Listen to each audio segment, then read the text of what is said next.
If nobody could see your money, would you still spend it the same way you do today? If your lifestyle was completely invisible, would your financial decisions look different?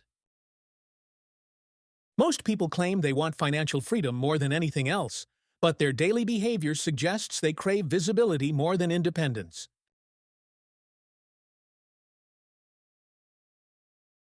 There is a massive difference between being wealthy and being perceived as wealthy.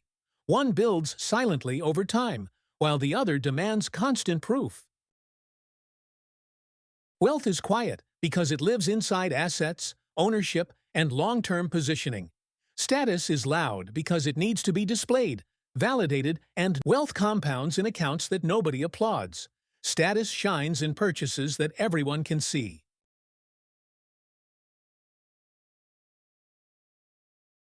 One gives you optionality and control over your time.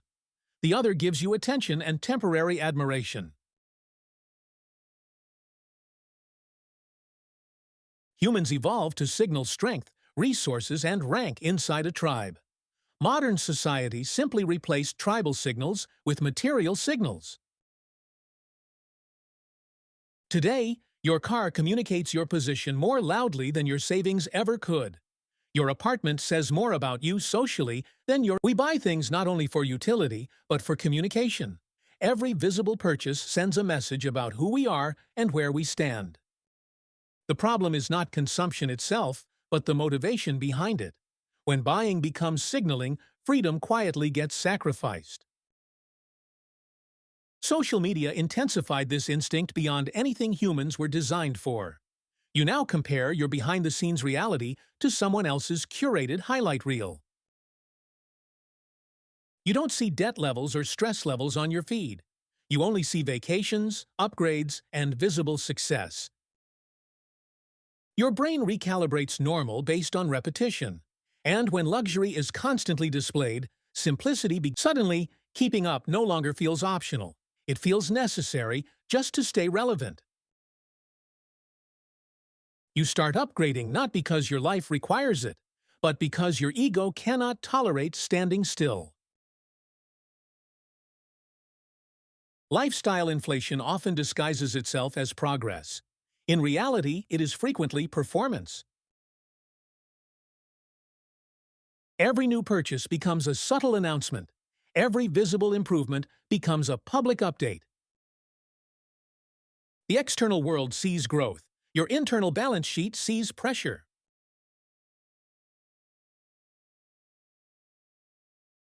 Looking successful produces immediate psychological reward.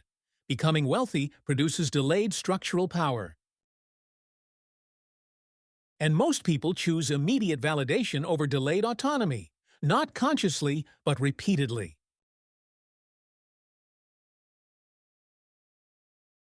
When you finance a lifestyle to impress others, you are renting status, and rented status always demands monthly payments.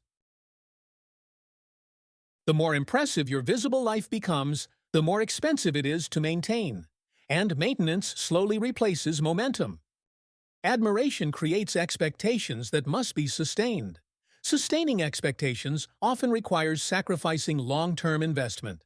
The car payment feels manageable at first, but it quietly replaces capital that could have compounded for years.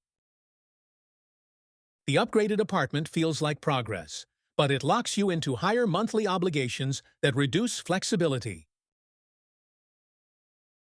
Flexibility is the foundation of financial strength. Obligations are the architecture of fragility. Real wealth reduces pressure over time. Status-based living increases it. The irony is that the more you look rich, the less room you often have to breathe. And the less you look rich, the more room you might actually have to move. True financial power is the ability to say no. Status-driven living often forces you to keep saying yes. Yes to overtime. Yes to stress.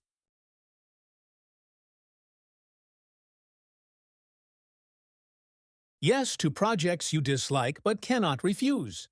Yes to maintaining appearances that no longer feel authentic. Wealth does not need applause to grow. It grows quietly in disciplined, repetitive decisions. Status needs witnesses, and witnesses are unpredictable and demanding. When your self-worth becomes tied to visible success, spending becomes emotional, and emotional spending rarely aligns with strategic investing. You begin measuring progress by reactions, instead of measuring progress by net worth. The applause lasts seconds. The financial consequences last years. The deeper issue is not financial illiteracy. It is psychological dependency on validation. You are not chasing money. You are chasing perception.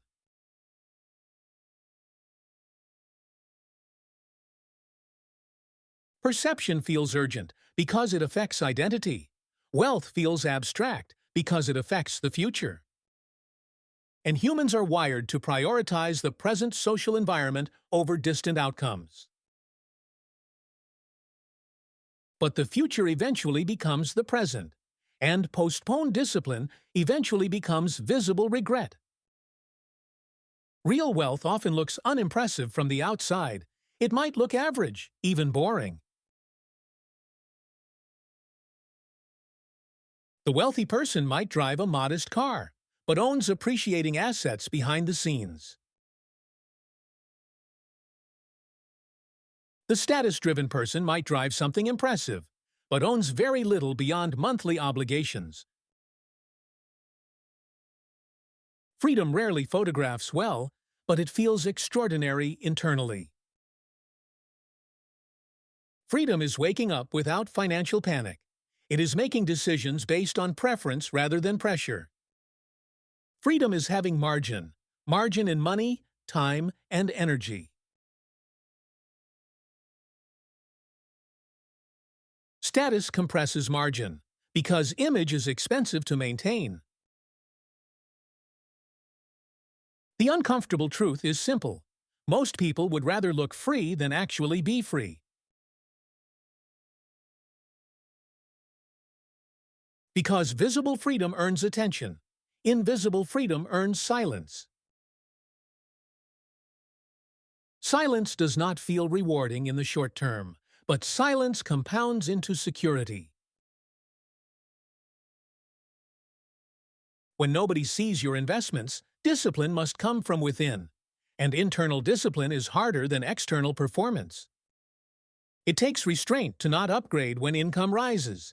It takes maturity to delay applause. But that restraint creates exponential impact over decades, while constant upgrading creates linear pressure. If nobody could comment on your lifestyle, your priorities would shift dramatically, because signaling would lose its audience. Remove the audience and many expenses disappear. Remove comparison, and many desires lose intensity. Ask yourself honestly what you would buy if no one could see it. That answer reveals your true financial priorities. Because what you purchase in private reflects intention, what you purchase in public often reflects insecurity. Wealth does not need to be proven daily. Status needs constant reinforcement. And reinforcement is expensive, financially and emotionally. The people who quietly build wealth often look ordinary, but ordinary choices repeated consistently create extraordinary outcomes. They focus less on signaling and more on ownership, less on appearance and more on autonomy. They understand that looking rich is temporary, but being financially independent is structural.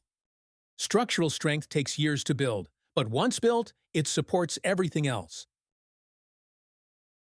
Performance-based living collapses when income slows. Ownership-based living survives volatility. One strategy depends on perception. The other depends on mathematics. Mathematics does not care about your image. It only responds to time, consistency, and capital. So the real question is not whether you want money, it is whether you want admiration more than autonomy. Because your calendar and bank statements already reveal your answer. They show what you prioritize when no one is watching. You don't want to be rich as much as you think. You want to look rich. And until that changes, freedom stays delayed.